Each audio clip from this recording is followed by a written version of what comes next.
This video will provide definitions and examples of different policy instruments. Policy instruments are tools that can be used to address environmental problems and achieve predetermined targets. We will talk about how using a mix of these is likely needed to address climate change.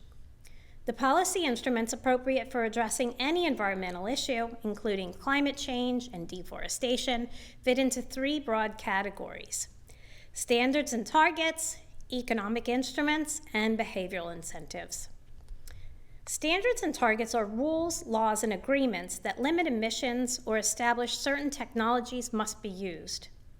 These prescriptions are combined with penalties that are incurred if the standards are not met.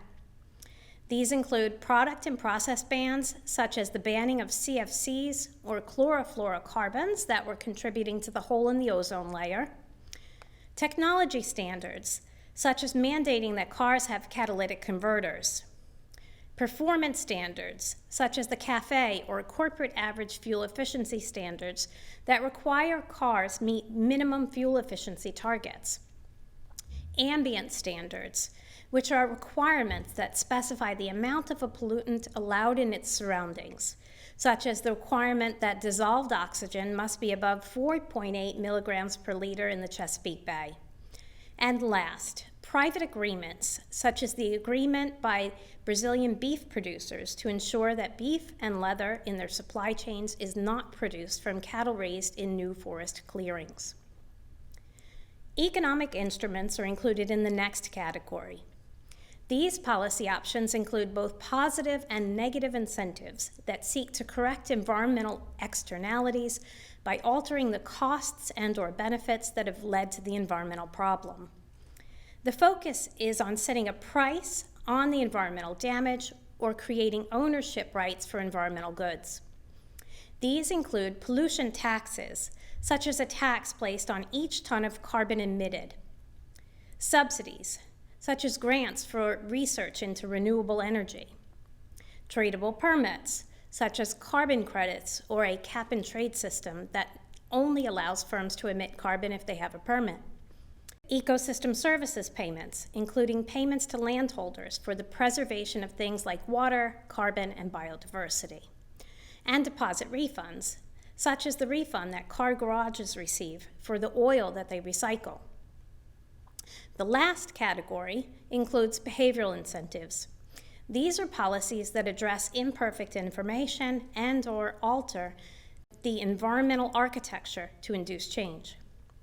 These include information disclosure, such as providing environmental labeling programs for energy-efficient appliances, and Rainforest Alliance labeling for sustainably produced goods.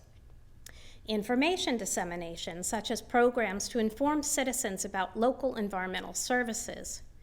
Moral suasion, which includes campaigns to discourage people from littering. And last, nudges, or small changes in the choice architecture, such as informing residents about their electricity usage in comparison to a similar efficient home. An important distinction that we can make between these policy options is those that are public and therefore administered and/or overseen by a government, and those that are private and therefore negotiated and/or regulated by citizens, non-government organizations, or firms. To explain these differences, I will divide up the policies that have been used to reduce deforestation in the Brazilian Amazon into these separate categories. First, standards and targets. When overseen by a government, these are also referred to as command and control regulation. One example is a limit of 20 to 50% on the amount of legal deforestation allowed on a property, as prescribed in the 2012 Forest Code. A private standard example is the beef industry pledge that led to the cattle moratorium in 2009.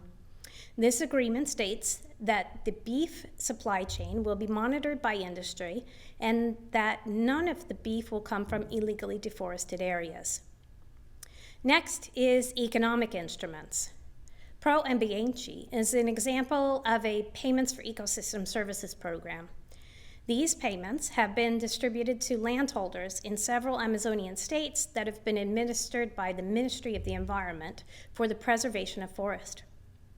A private example that fits into this category is a payment for ecosystem services program administered by the Amazon Environmental Research Institute, or EPAM, that builds on ProAmbiente to support sustainable agriculture and forest code compliance. Finally, behavioral incentives have been used to address deforestation in Brazil as well. On the public side, these include the public listing of high deforestation municipalities in what has been called the priority list. This, quote, naming and shaming subjected these municipalities to stricter forest conservation rules and outlined measures for removal from the list. On the private side, deforestation alerts have played a role.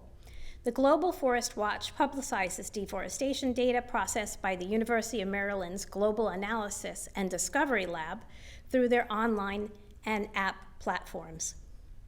Stay tuned for learning how a policy mix drawing from these instrument categories can be used to address tropical deforestation in the future.